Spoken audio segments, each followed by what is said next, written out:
Narito na ang PTV Balita Ngayon. Pinag-aaralan na ng Office of the Solicitor General ang paghahain ng reklamo sa Permanent Court of Arbitration laban sa China kasunod ng mga nadiskubring nasirang coral reef sa West Philippine Sea. Ayon kay Solicitor General Minardo Guevara, sa ngayon patuloy ang pangangalap nila ng impormasyon para sa isasampang reklamo. Una nang naiulat ng Philippine Coast Guard ang mga nasirang coral reef sa bahagi ng Rosyol Reef kung saan madalas makita ang mga Chinese militia vessels. 2016 nang magdesisyon ng Permanent Court of Arbitration na walang legal na basihan ang sinasabing 9-dash line ng China sa West Philippine Sea. Samantala, ipatutupad na simula bukas ang dry run ng rush hour zipper lane sa Katipunan Avenue northbound.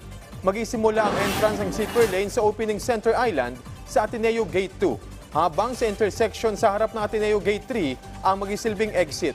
Layon po nito na maibsan ang mabigat na daloy ng trapiko sa lugar tuwing rush hour. Sa puntong ito, alamin naman po natin ang pang mga balita mula sa Visayas mula kay Jesse Atienza. Salamat Alan og maayong adlaw. Gibutyag ni Cebu City Mayor Michael Rama nga nagmalampuso ng ilahang pagduaw sa nasod nga Russia aron sa pagsalmot sa usa ka economic forum. Pipila ka adlaw human sa iyang pagbiyahe sa Russia, usa ka press con ang gipatawag ni Mayor Rama. Niatubang sab si Honorary Consul sa Russia nga si Army Lopez Garcia. Dinilang gipresentar ang mabungahon nilang pagsalmot sa Eastern Economic Forum na gipahigayon sa dakbayan sa Vladivostok. Lakip sa ilang tuyo sa ilang biyahe ang benchmarking o pagpahigayon ng innovation sharing sa mga opisyal sa Vladivostok nga sister city sa dakbayan sa Sugbo.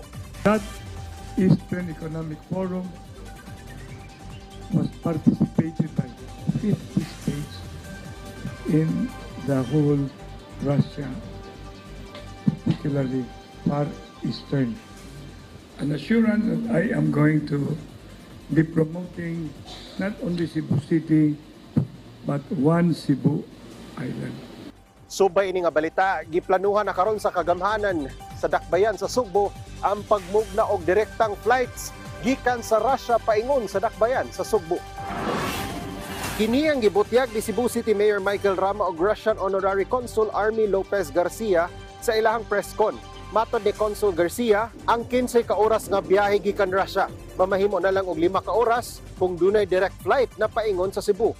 Andam sab makig-alayon si Cebu City Mayor Michael Rama sa mga airline operator o sa mga national government agencies aron mahinayon ang maong lakang. The Federal Aviation Travel Authority, FATA, which is the counterpart of our CAB. And when they said that it was a surprise to us that Aeroflot already signified their interest to fly directly to the Philippines. And of course, we were pushing for Cebu. And they said that if this happens, they can easily bring in 600,000 tourists for the period of the winter period. At yan, ang mga huling balita mula sa PTV Cebu. Ako si Jesse Atienza. Balik sa inyo, Alan. Dagang salamat, Jesse Atienza. At yan po ang mga balita sa oras na ito. Para sa iba pang updates, i-follow at ilike kami sa aming Facebook at Twitter sa @PTVPH. Ako sa Alan Francisco. Magandang hapon.